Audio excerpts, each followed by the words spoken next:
So we have a login page. We have to bypass this login page to find our flag. This is the logon CTF challenge of Pico CTF. The description says, the factory is hiding things from all of its users.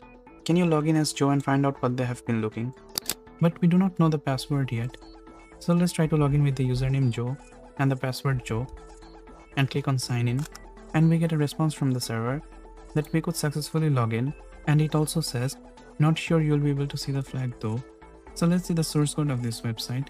I'll right click and click on view page source, and in the HTML code I can see we do not have much information. There are some CSS and JavaScript file added to this HTML code. If I first check this, okay, so the flag wouldn't be somewhere here. Let's go back to home and try to log in with the username admin and the password admin and click on sign in. Again we have the success message with no flag. So I'll go back to home and see if we can log in as any user. I'll type the username Bob and use the password test. So it doesn't matter, we can log in with any credential. Let's open up our dev tool and see if we can find any information.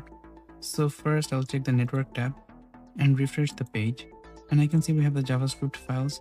I do not get much information from here. Let's check the cookies. So I'll click on storage, and under cookies I can see we have the website. This is this website right here. So after selecting this website, I can see the name of the cookie and the value. So these are the credentials I submitted. I can notice another field called admin, and the value is turned to false.